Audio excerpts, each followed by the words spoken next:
All right, 60 seconds and we are off.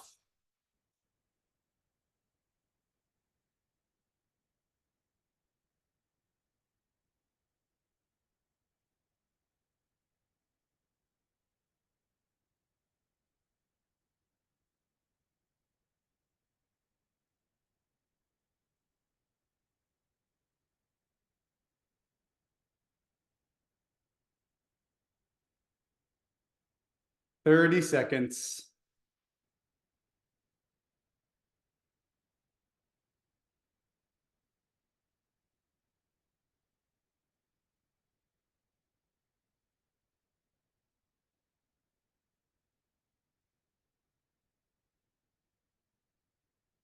Ten seconds. 5, 4, 3, 2, 1, and we're off. Good morning, everybody. Hope you had a good little activation session with Coach Jim. Get everything firing, ready for the day. Can definitely be helpful, I think, at times. Good idea, kind of like when we incorporate stretch cords before the swim.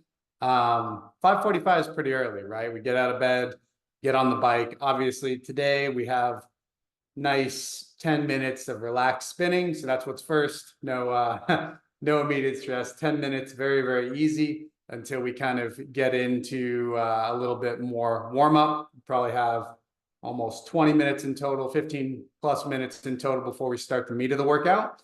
But it can be really beneficial to do that little bit of activation, right? I mean, a lot of times when we're hopping on the bike, you've gotten out of bed, maybe you've had some water or coffee, but it's not like you've been up for hours and the body's limbered up. So a lot of value to getting up and incorporating some of that activation. Then we hop on the bike and we warm the body up gradually. So today's workout, we've had some really foundational sessions, and this continues that theme, but we get to introduce the tiniest touch of intensity.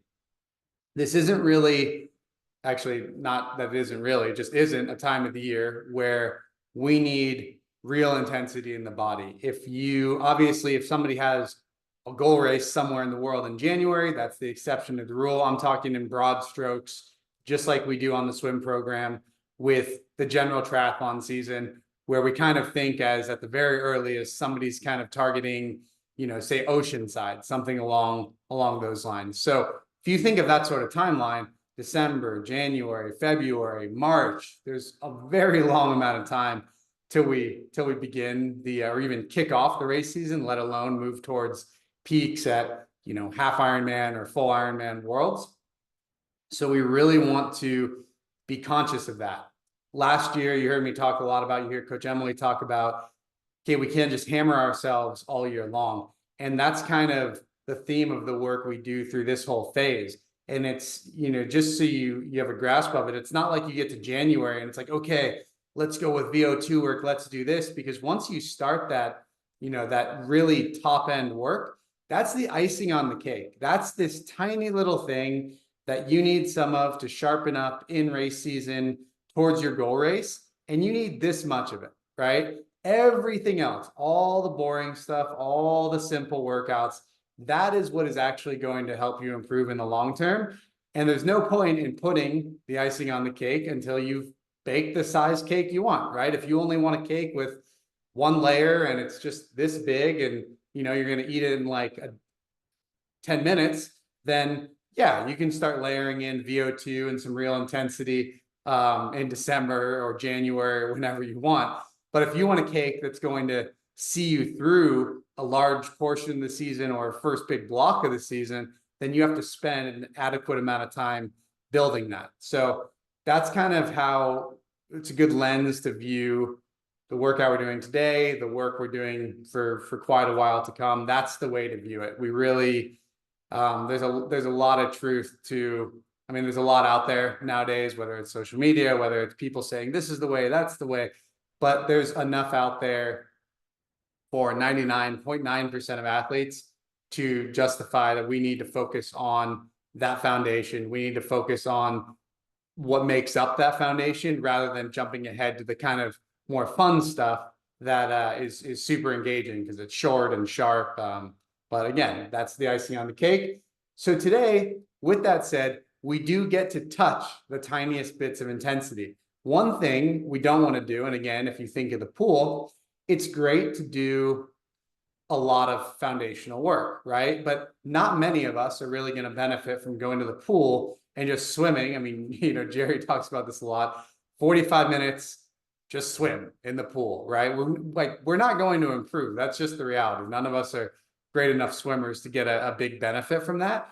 It's important to execute the drills, to work on certain parts of our stroke, and then always bring in some fast swimming. It can be 25s even, but to make sure that we are actually applying it when it matters.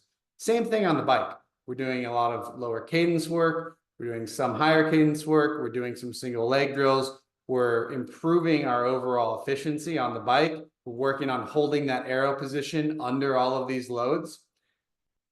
What we want to do is make sure that we don't go 4 months or 3 months without exposing the body to any little bit of intensity. But you don't need much, and that's the thing. You'd be amazed. Like if you think of running, you might have a runner might do a foundational period, a base period, and just incorporate some strides to keeps things lively, to keep things firing neurologically on that end, to keep that sort of efficiency at speed. The bike is obviously the place we spend more time than the pool or running, so our workouts kind of reflect that. Today, we're only getting little doses of a minute. That'll be kind of up at what I call any bit of intensity. But again, the bulk of the workout is just in a solid zone 3. These will be some of the longest blocks of zone 3 that we've done so far, with these little bits interspersed. As always, there's a cadence focus. So I'll run you through what the main set is going to look like. You have another several minutes easy here. We do a 3-minute zone 3 build to warm up. We do 4 30-30s and 90% where we'll progress cadence, and then we'll get into the main set. Main set's really simple. The first block of work is 16 minutes long. The second block of work is 12 minutes long. You have 5 minutes recovery between those. The pattern for both blocks is this. You have 3 minutes in zone 3 at 60 to 70 RPM. Then you have 1 minute, high RPM. I think Zwift will pop it up as maybe 95 to 105. So it'll probably say 100. We're aiming for 90 plus RPM. So power will shift up for that minute, and your cadence needs to go up along with it. So it's a really active gear change in the sense of you need to make sure that cadence pops up. Doesn't have to be in 2 seconds like you're sprinting, but you want to bring that cadence up to 90 plus RPM when we go to the minute a little bit harder. And then you'll settle right back in for 3 minutes at that base zone 3, 60 to 70 RPM. So we're alternating steady state, low cadence, a little bit higher power, high cadence. 3 minutes on, or 3 minutes and then 1 minute. I'll walk you through it. But that's the rhythm. The 1 minute as we go. So on round 1, the first 1 minute that comes at 4 minutes in will be at 85%. The next one that comes at 7 minutes in will be at 90%, and so on, 95%. Then the last 1 minute will be at 100%. So that's where we get these little touches of intensity. Key to this workout, like we've talked about during this phase of training, your FTP, right? We talk a lot about FTP. What does it mean? I might actually try to throw that link into this chat. It was a really good article.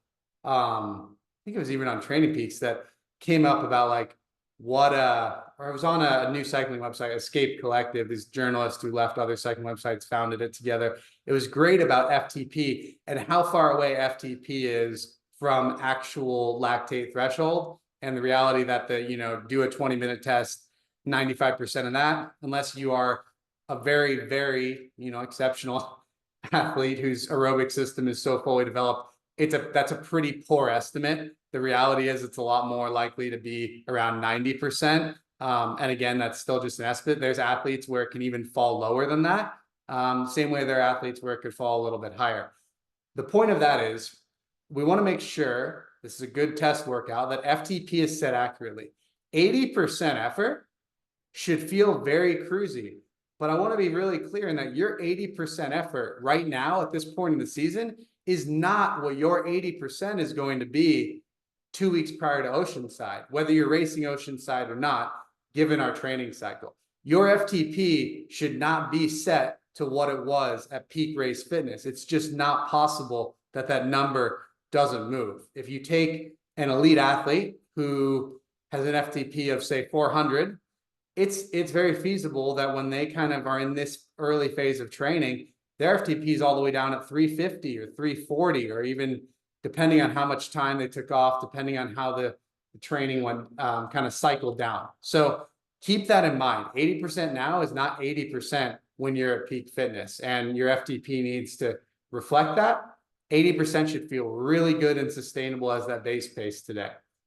In a few seconds, we're going to start our zone 3 build.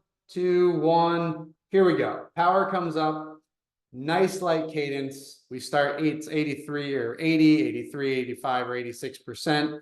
Just a nice 3-minute progression to allow you to fold into that aero position, get ready for the main set, get the body comfortable, and nice light cadence. Just kind of settle into your race pace. No forcing the cadence on this 3-minute block.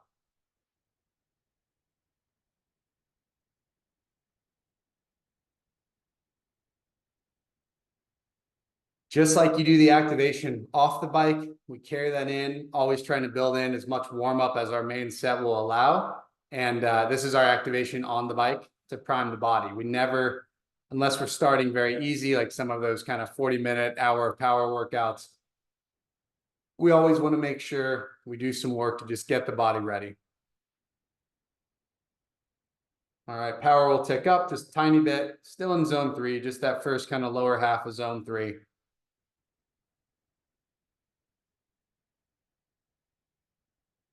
I like to think of this part of the warm-up as that part where you're getting the body position ready as well. I tell you to fold into that aero position, and that's because we want to execute as much of the main set as possible in that aero position. So we might hop on the bike, we're pedaling easy for 10 minutes.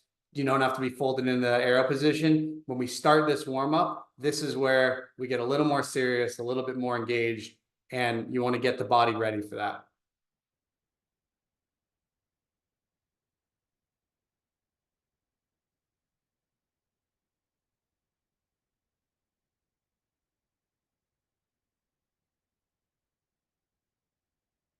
All right, power will tick up one more time in that final minute.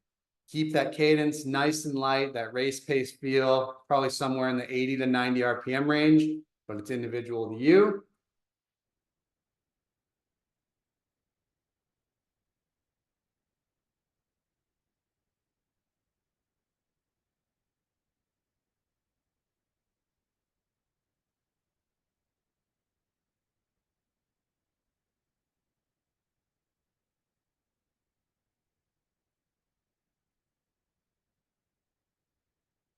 All right, another 30 seconds here. Then you have a minute easy before we go into our 30-30s.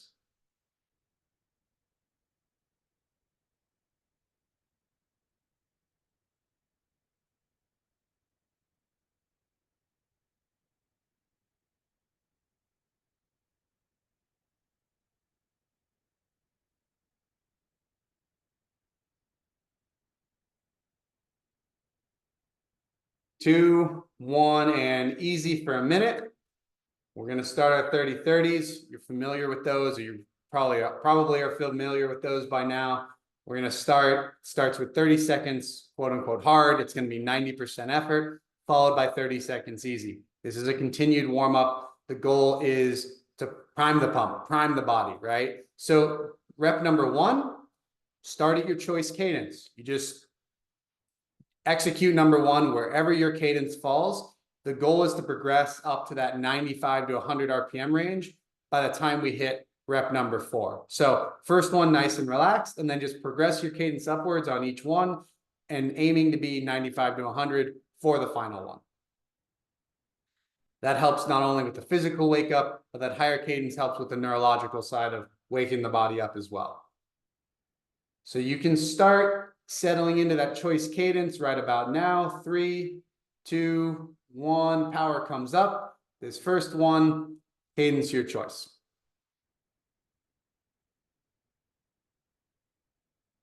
If you can, just like with that zone 3 ramp, lock in to that arrow position for this part of the warm-up if you can.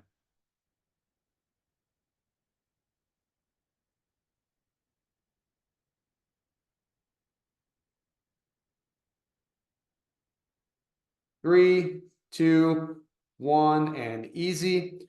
Remember, we want these to feel light. So we're going to progress the cadence upward. If you were already naturally at 95 to 100 RPM on that one, great. You don't need to progress the cadence any higher than that.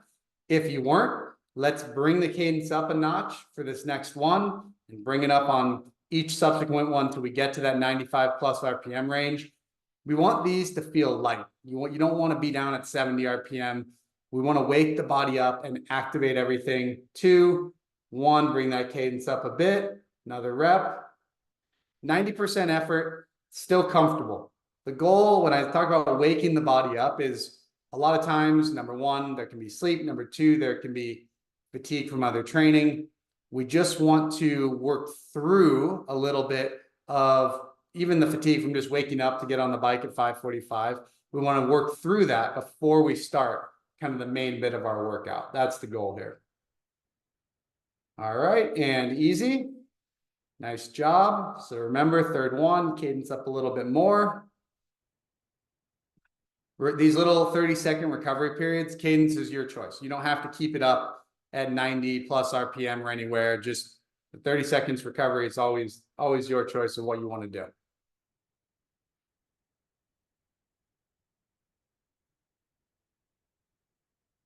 All right, start to take that cadence up a little bit. And 30 seconds on, here we go. If you're not up in that 95 range, we want to be in that 90 to 95 RPM range on this one. And then we'll progress that 95 plus for the final rep.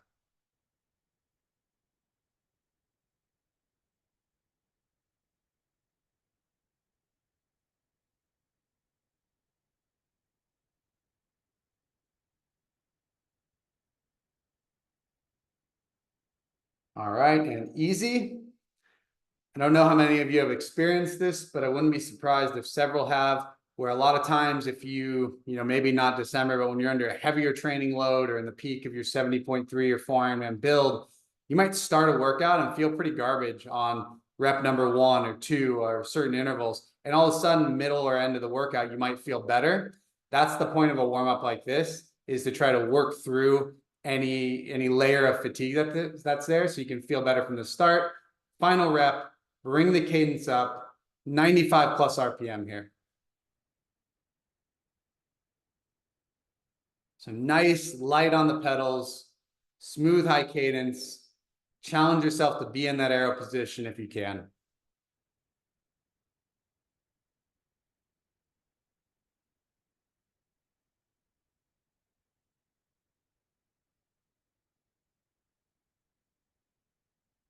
All right. 2.5 minutes, easy now. The time that's easy, again, if you want the power lower, if you want to stop pedaling for a moment, whatever you want to do to get ready for this main set. We have 2 minutes and 15 seconds till we start it. I think, I like warm-ups to be consistent. You'll a lot of times see that little zone 3 ramps. You'll see those 30-30s. It's also this time of the year when the workouts themselves aren't super hard. It's still a good time to ingrain those consistent warm-ups. So you're sending the signals to your mind, your body. I know Jerry's talked about this on the swim. I can't remember who it was. I wish I could, but an Olympic, multiple to one of the greatest swimmers of all time. He's like, same warm-up all the time, right? And most athletes, you have your warm-up routine. I'm sure most of you for a 70.3 or full or any try you line up at, there's a consistent routine because the consistency is familiar, right? It's like our safety blanket. It tells us, okay, we're going for a little warm-up jog, or you're doing your warm-up swim, or you're doing your stretch cords before you hop in the water for an Ironman. And that familiarity is really important. It's sending the physical signals like, hey, we're getting ready to do something big, but we're also mentally sending the signals to kind of tell ourselves, gear up, get ready. You know what's coming. So I think Jordan just noted who it was. I missed the name, but he obviously remembered it of whoever I was referencing. I think it was one of the podcast topics. So again, this main set, start out nice and smooth. We're going to start out the first 3 minutes. We go 80% effort. Okay, so that's all you have to focus on. 80% strength focus with 60 to 70 RPM. 80% should feel pretty good. That's, I keep harping on it. It's my reminder. This is a great workout to check in with yourself and say, wait, is my FTP where it was when I had the best race of my life last season? Or is it somewhere that's realistic and going to help me ease into my training in December? So good opportunity to check in with that. This should not be throwing your heart rate into the threshold zone. At this point in December, 80% should feel very controlled. All right, so 3, 2, 1, effort to 80%. We're going to slow that cadence down, 60 to 70 RPM range. You get to control where in that range you're spending time. That can add a little bit of variety to these 3-minute blocks. You can say, hey, I'm going to spend this first one to continue warming up at 65 to 70 RPM. You want a little bit more challenge deeper into the workout, slow it down to 60 to 65 RPM. I know I mentioned this before, but there's a big difference in what you'll feel between 60 RPM at this power and 70 RPM at this power. So when a little bit more challenge, go lower. If you're just easing in, keep it a little bit more towards 70. Key component here will be when we go to that minute to really make sure that your cadence goes up, right? The effort's only going to go up to 85% the minute change. But 90 plus RPM, if you can get to 95, that's great. You know, the range that I input for Zwift, I think was anywhere from 90 to 110. So if it you see 100 pop up on the Zwift screen, you don't have to force it to 100. You're getting plenty of benefit in the 90 to 100 RPM range. The goal is that shift to high cadence.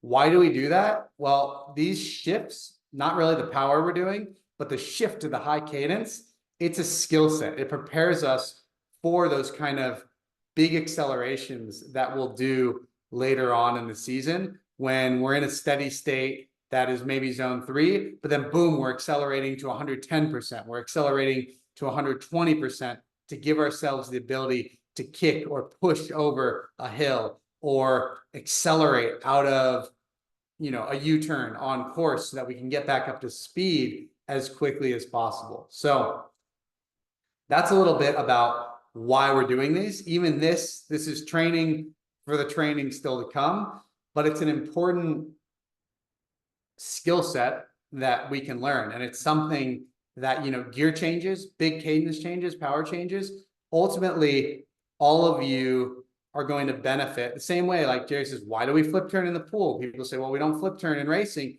but every flip turn is an opportunity to practice one of the key elements of swimming, tautness, off the wall, right? Proper flip turn, proper push off. It's an opportunity to become a better swimmer, which in turn is going to make us better at the swim in our triathlon. So this is the same concept on the bike. This workout isn't geared at helping you do your steady state 70.3 power. This workout is geared at helping you improve as a cyclist on the bike. And this skill set's going to help you improve on race day. So in 5 seconds, that cadence is going to go up, up, up, and power is coming with it, and go. Cadence goes up. Power is just 85%.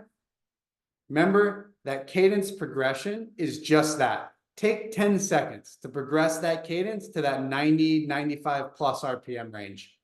You don't have to stand up and sprint to it, but make sure you're there. You should be settled into it by now. And hold that for the next 40 seconds. And then you're going to settle back in to that zone 3, 60 to 70 RPM.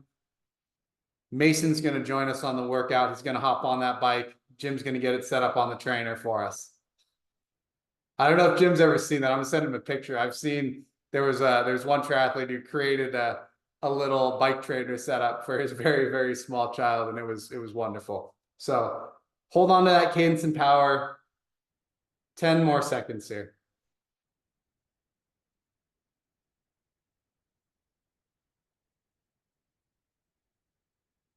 All right, and bring that cadence down. Bring it down, down, down. 60 to, we're back to 60 to 70 RPM and a nice controlled 80% effort.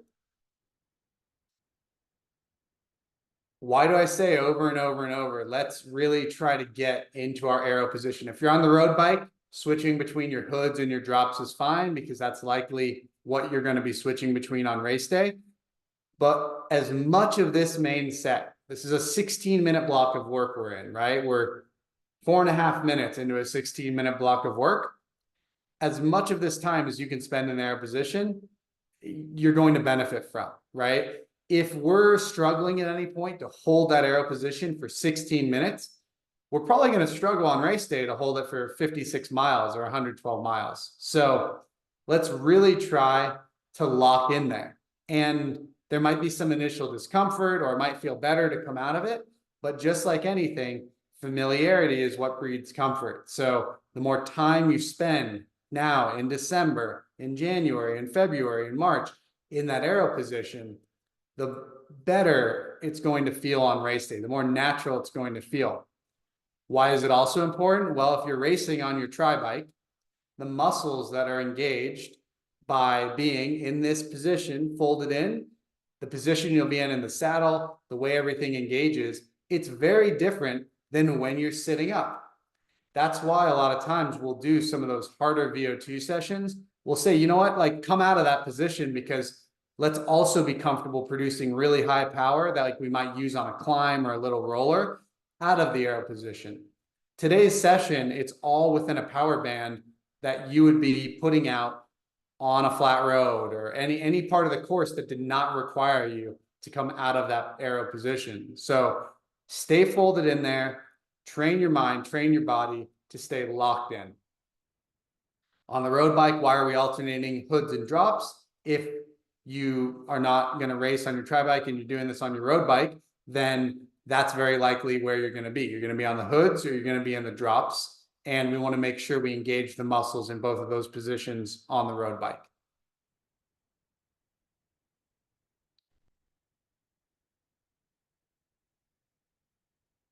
All right, 30 more seconds here.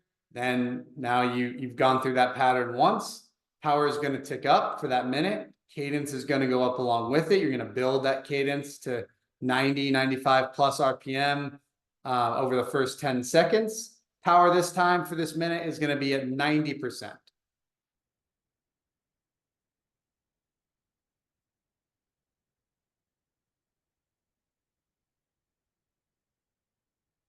All right, here you go. Bring that cadence up. Power is up at 90%.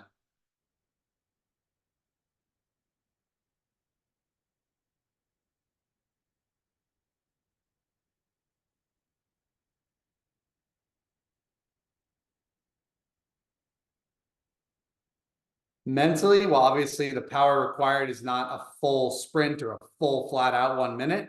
That's the mental kind of way, or that's the way you can think about this workout is this attack, bring the cadence up, focus on that, and then we settle back in. So this is something that will progress throughout the season. The power bands that we're using will change. The power numbers themselves will obviously increase, but this is just getting our bodies used to this change of pace.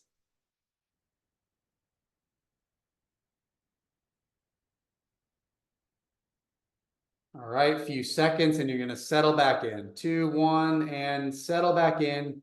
80%. Remember, bring that cadence down 60 to 70 RPM.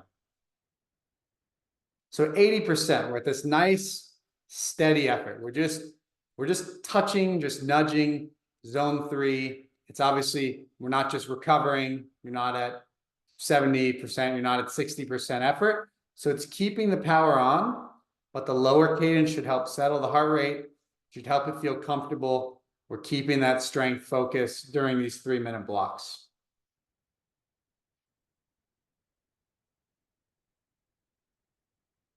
One of the things that's very easy to miss, basically, as you look to improve as a triathlete, is improving as a cyclist. I think most people think of triathlon and they're like, well, I need to do X power for a 70.3, or I need to do X power for, 112 miles. So yes, on race day, you need to execute those powers, but the way to get there often through the bike is through a bit more polarization, because what a lot of people, especially triathletes, fall prey to, not Lionel Sanders, he does plenty of intensity, he's an exception, I say most, is there's just a lot of, and I would say more almost recreational than the professional level, is there's a lot of steady state and not a lot of, okay, here's just pure endurance, here's a little bit more foundational like today, and then here's the hard, right? Like, let's go hard, because people think, well, if I need to ride at 85%, do I really need those 115% intervals, right? And before the race, we absolutely do, but before we get there, the workouts like this help prime the body for those changes, because there are also athletes who are amazing at performing at, say, they're 80% for a 70.3. The problem is, if you push them through a roller or a U-turn or whatever, if they hit their 100% effort, or they go above that effort level, even for a short block of time, they crumble because their body cannot settle back in to that 80% effort, right? So it's really important to train to create realistic scenarios where it's highly unlikely you're going to need, unless the race is on a trainer, to do just, or maybe Florida, to do 80% and never touch anything above that, never change it up a little bit. Again, you might want to average 80% power, but the way you get there on a given course might be from spending some time at 90%, or even a few minutes at 100%, and then time down at 70%, depending on the wind, the terrain, quite a few factors. So that's what we're just priming the body for today. A few more seconds here, and we're going up to 1 minute. Here we go. This time effort, as you see, it's at 95%. So we're giving you just a touch of intensity today. It's just for 60 seconds. Bring that cadence up. We want a nice, light, fluid cadence for this minute.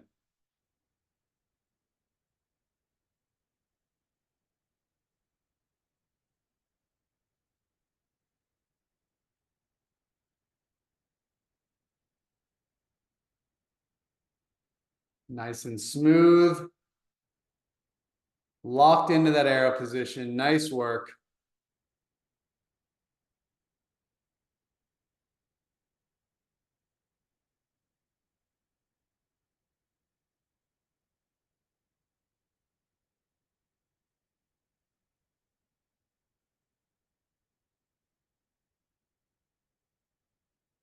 Three, two, one, and we settle one more time. We're not done with this block yet. Now we're in the final 4 minutes of it. This is the last time we go through this. Then you get a 5-minute breather, 80%, 60 to 70 RPM.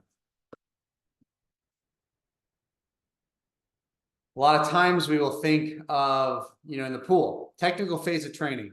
We're working on technique. We're ultimately looking to make ourselves, we're not focused on, it's a byproduct, we're going to become better triathletes in the pool through this phase, right? But you're making yourselves better swimmers by focusing on your technique, by focusing on that aspect of the swim. It's not a pure fitness build. You're trying to make yourself a better swimmer so you can move through the water more efficiently, or take all of that effort you're putting out and move through the water faster, right? There'll come a time when we're doing the Mambo. Yes, obviously we have the technique focus, but we're trying, you're doing a workout like the Mambo, you're building foundation. You are building the strength and endurance that you will need to get you through an Ironman swim. On the bike, this is the time of year because we're not just focused on, okay, we have a 70.3 to nail in 2 weeks or 3 weeks. You get to that point in time, we really have to focus on the race specifics. This time of the year, we have the luxury of getting to work on making you a better cyclist. So certain workouts you'll see, and you can always ask myself or Jim, like, how does this apply to a 70.3? My answer would be, we're trying to make you better on the bike right now. We're going to have the race specificity. We have so much time for that. But right now we get the enjoyment of just making you all better cyclists, right? Because we don't have 56 miles to race in 2 weeks from now. So we have the luxury of time, and ultimately all of these type of workouts that are just making you more well-rounded on the bike are going to have you performing better on race day. I think, you know, if you look at, obviously the bike level in Ironman has gone up dramatically in the last 7 years or so, 7-8 years.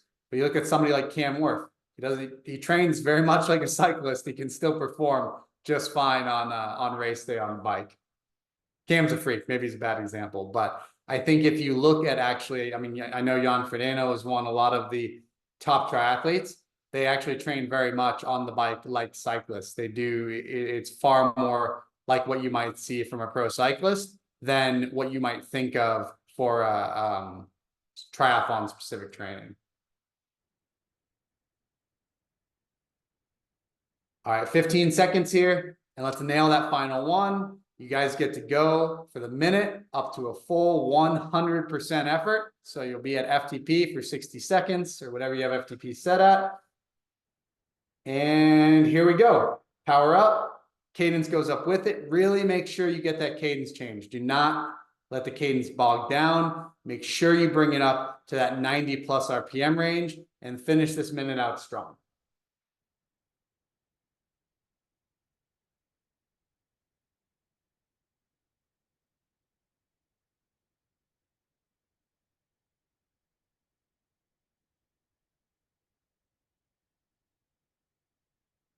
Nice work.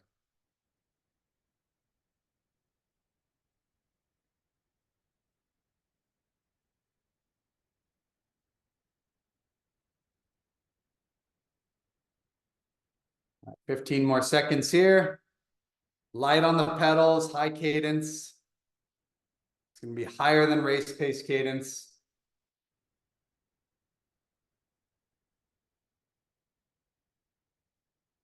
All right.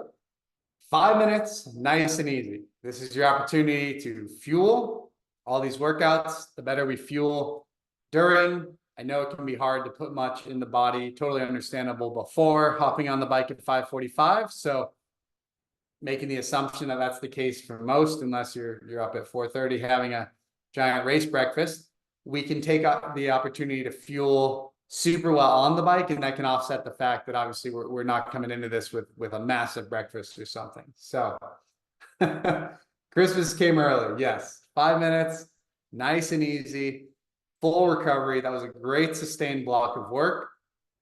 You guys cruised through it. Everybody looked good. That was, you know, obviously I just have visuals, but everybody looked good. Nobody looked like they were going to, of course, I don't see Michael Mallow on here. I hope he watches this recording and listens to me say that, but Michael's always got the pain face on, but I think everybody looked like they were relatively in control. Obviously, when we inject a little 95% and 100%, that's going to pose a challenge for the body. There, you know, later in the season, we'll be doing sustained blocks if you'll be going from zone 3 to zone 4 or above. But this time of year, you also need to really be aware of not judging how an effort's feeling. I know, especially for those of you who maybe don't take a formal, okay, I'm going to, you know, take these 2 weeks and just go super, super easy. And, you know, when an athlete does that, they kind of come back into training like, all right, I took this time, so I'm not going to be in the same place I was.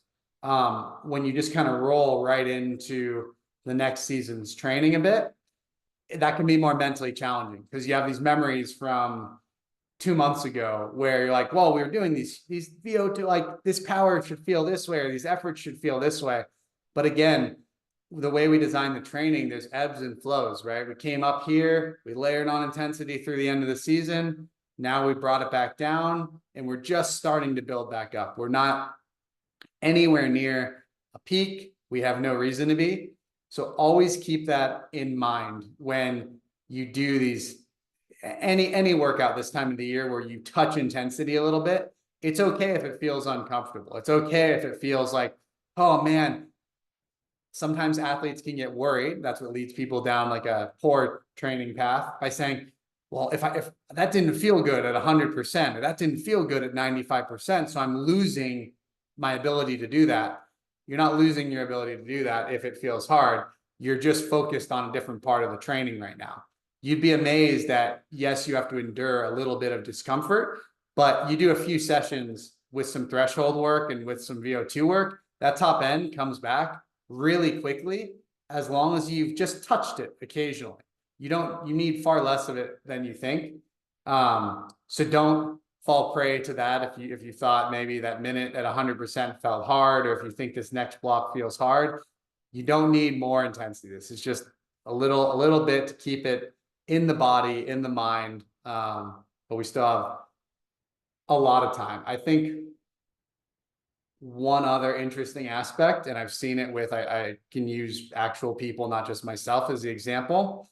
You'd be amazed at if we know we have the efficiency at intensity, if we give ourselves these little touches of it, we're not going to do this, but at just how well you could execute, say, a 20-minute flat out effort, even with no training up in that power range, right? Like if we were to just train below that and foundationally and endurance focused for the next, say, 2 months, and then I had you go do a 20-minute flat out effort, I guarantee you the power would be significantly higher than you would imagine, as long as we had a few touches up there. Wouldn't necessarily feel good, and of course it would get higher with proper threshold training, but I say that just to illustrate that just because you're training at a given power, maybe you're hitting 80% or hitting 85% regularly, doesn't mean that you don't have the ability to execute blocks of work at 100%. That's what all this foundational work kind of supports. So 25 seconds, and we go back into round 2. Exact same pattern. It's only 12 minutes in length, so 3 rounds through. But this time, the base pace is changing to 85%. So that's going to be a noticeable change. Still 60 to 70 RPM, but 85% effort. And here we go. 85% effort, 60 to 70 RPM for 3 minutes here. Settle into that arrow position, lock into it.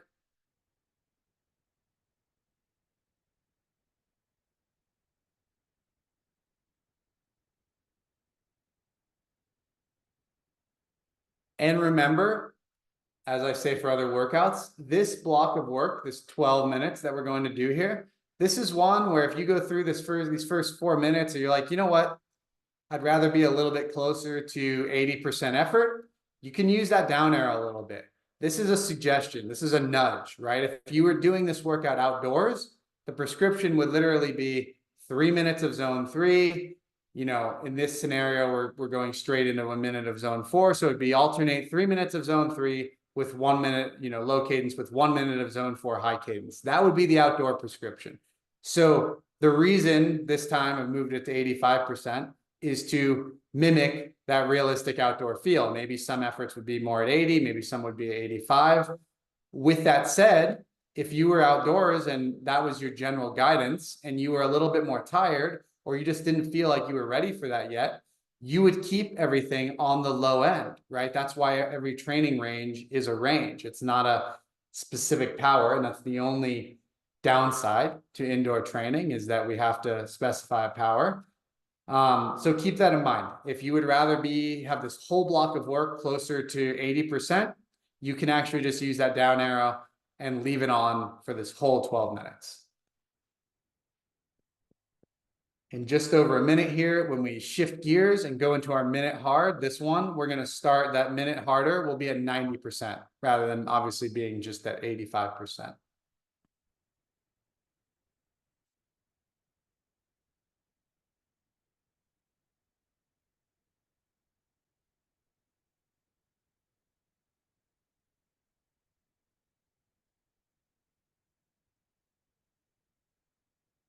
So nice and smooth, locked in, silent upper body, as calm as it can be.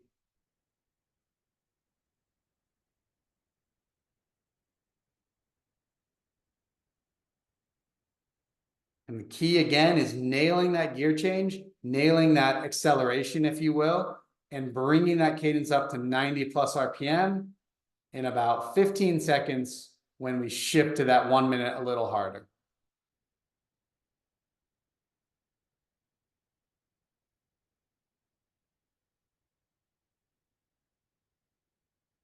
All right, and here we go. 90% effort. Bring that cadence up to 90 or above.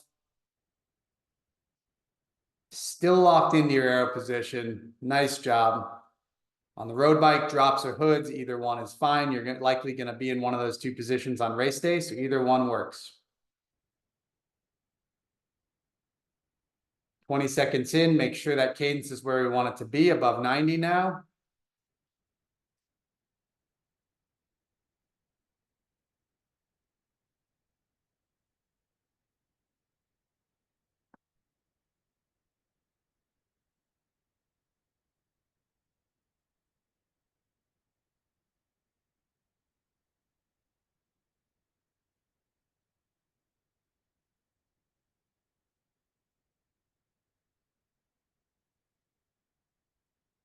Five seconds left here. Nice job.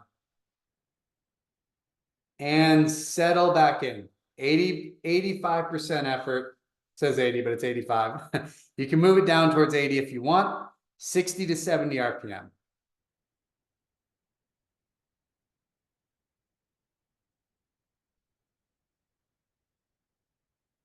Priming the body for these gear changes, like I talked about, there are so many athletes you see who just have that steady state, right? And we've talked about on the calls where depending on the wind, depending on the terrain, depending on so many factors, like Coach Jason says, it depends.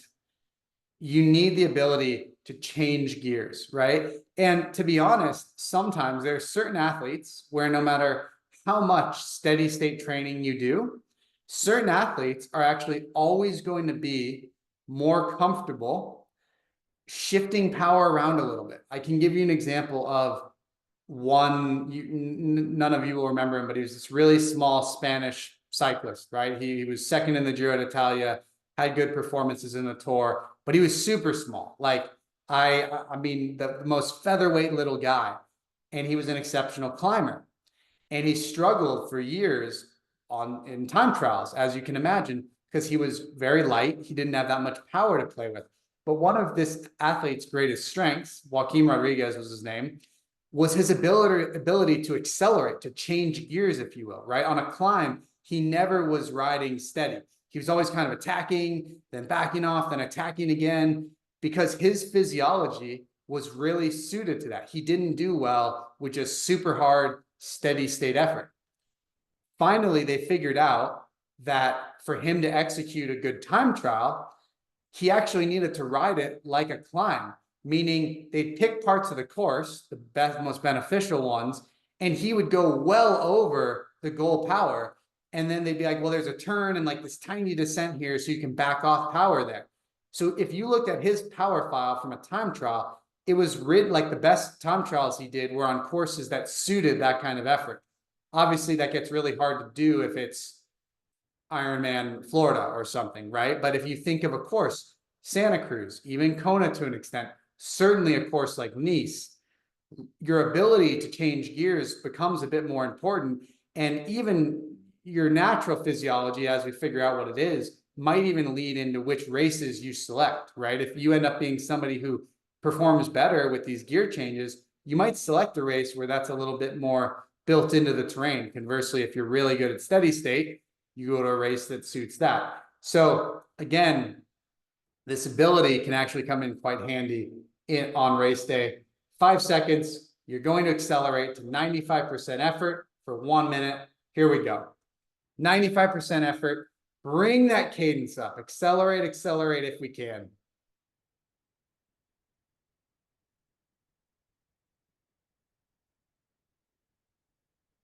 When that power comes on, it can be hard to bring that cadence up. So what we can do is start to bring it up at that 85% effort before we shift gears.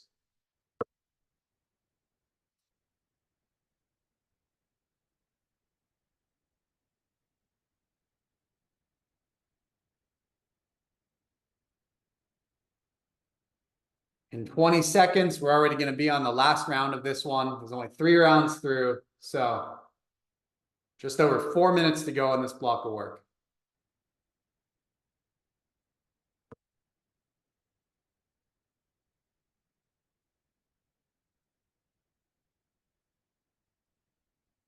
All right, let's settle in one more time. 85% effort. If you want to use that down arrow, bring it down towards 80 for this last one. Do that. I want you to finish this workout. Obviously, it's pushing a little bit. It's a little challenge with these little 1-minute bits, but it should feel good overall. So I'd much rather see you back that power down a little bit than struggle to keep it right where it is. You're going to get a benefit either way. And this time of year, the choice that often gives us the greater benefit is just pulling those reins in a tiny bit. I had an athlete leave feedback the other day, right? And I always try to empower my athletes to make decisions on the road when they're training, whether it's in triathlon or cycling, and to say, look, here's the intent of the workout. But a lot of times there'll be options like you can cut out this last effort, right? Or you can back the power down because here's your range. Because I like to give the athlete the option where they're like, oh, there's choice involved here. It's not, oh, do all of this or the whole workout's a loss, right? And the athlete gave, my favorite thing is when I read this, said, could I have done this last effort? Yes. Did I want to do it? Yes. Did it feel like it was absolutely necessary? No. I felt good after the 5th effort. So I cut the last one. I backed the power down. So I didn't continue to push, executed it, but backed the power down. And that's what I love to see is when somebody's like, can I do it? And those are the hardest times to make those decisions, right?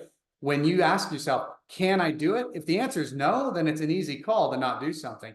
But when the answer is yes, I can do this effort, but then you check in with yourself, you say, well, do I really need to today, right? Is this the time and the place? Is it going to require me digging incredibly deep in December to execute this? Okay, maybe I don't need to do that. Let's back that power down a little bit. So think about that right now, even as we go to just this final minute. If you're feeling great, execute. If you're feeling like you're pushing it all, knock it down 3, 4, 5% and make it a little bit easier on yourself. And remember, with 35 seconds to go here, with 5 to 10 seconds remaining before we go to 100% effort, bring that cadence up then, right? It's going to be a lot easier to bring cadence up at 85%. So now, basically, than it's going to be once that power hits.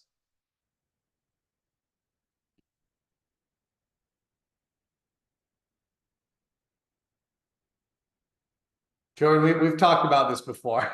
Start bringing that cadence up little by little, bring it up, up, up. And here we go. Final one. 60 seconds here, and that's it.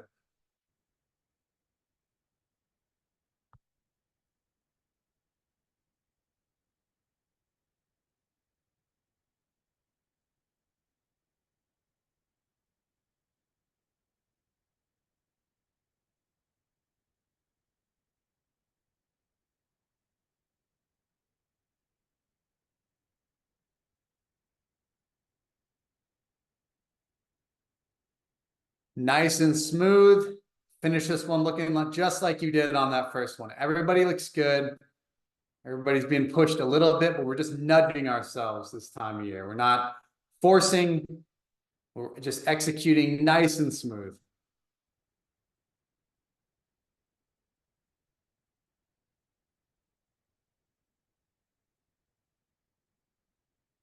All right, and easy, easy, easy. Nice work, everybody. Solid job. That last 100%, and that's kind of the key is, and I'll note one thing, as Jordan said, we do talk about it, but in all seriousness, whenever we have big cadence changes in a workout on the trainer that go from low cadence to high cadence, right? And power is increasing, you're always going to want to start to bring that cadence up in the last 10 to 15 seconds of a given, of kind of the easier portion of the interval, okay? It's obviously harder once, it's not like outside where you're bringing the cadence and power up together. When the power goes to 100%, it goes in a split second to 100%. So keep that in mind. If we're going from higher cadence to lower cadence, it's not as much of an issue because you can just gradually slow the cadence down once power comes on, but food for thought there. Nice work executing that one. all we need are those little, that was a big higher endurance kind of sweet spot benefit with that time at 80 to 85% with the added strength focus, right? I think that's the key this time of year is yes, we're spending time there, but it's always kind of with a strength focus. And then we gave you just those little tastes of intensity, just so the body remembers a little bit what it's like, right? So we're not going huge periods of time without touching it, but it's not too much, just 60 seconds at a time. So great job working through it. Great job for working through a workout that is a lot more, you could say, cycling specific than, triathlon race specific. It's fun for me to see you guys tackle these. We do have one more little bit of work to do, but it's just a drill. We have 3 minutes at high cadence to finish this off. 3-minute high cadence drill. The power is set, I believe, maybe 60 or 65%. It's going to start right now. Aiming for, it says 105, but 100 plus RPM. We just want to crack 100 RPM. It might feel uncomfortable. Again, this is one where this is a drill. You can, if you want to adjust power down because you think that's going to help you get over that 100 RPM mark and be more smooth, go for it. If you feel like for some reason you need a tiny bit more load on the pedals, you can adjust the power up a little bit. This is set smack dab in the middle of zone 2. So you have that little bit of room to play. But remember, it's a drill. The power is a byproduct. If you were outside, I'd say go 3 minutes, 100 plus RPM. I don't care what the power is.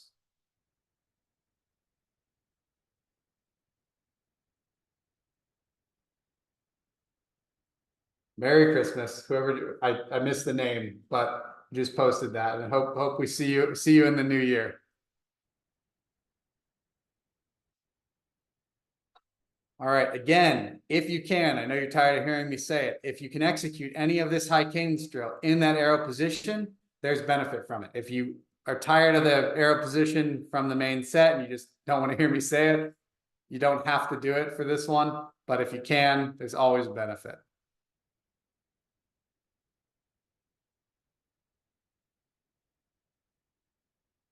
I had Jerry over me one swim where we're doing an insane amount of 25s.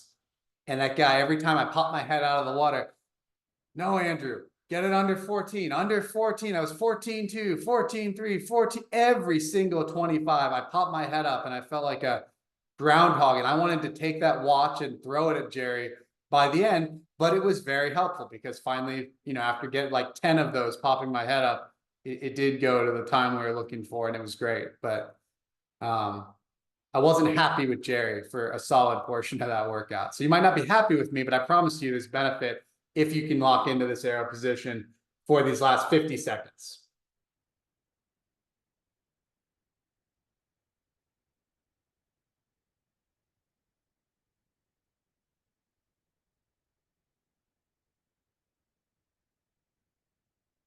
And we have had some higher cadence today, obviously, with the accelerations or the 1 minute harder portions of the workout. But again, this is just that neurological focus. Like we need that strength work is so beneficial for everyone.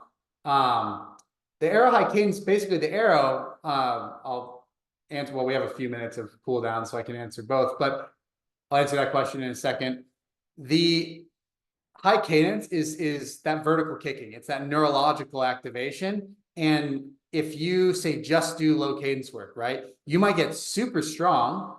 And now a nice 2 minute cool down. Nice job. You might get super strong at lower cadence and lose the ability to translate it to that smoother race pace cadence. We don't necessarily need to translate big power to 100 plus RPM right now, but we do want to be able to take this strength and translate it smoothly to, depending on your race cadence, anywhere from 75 to 85 or a little higher in the 80s RPM.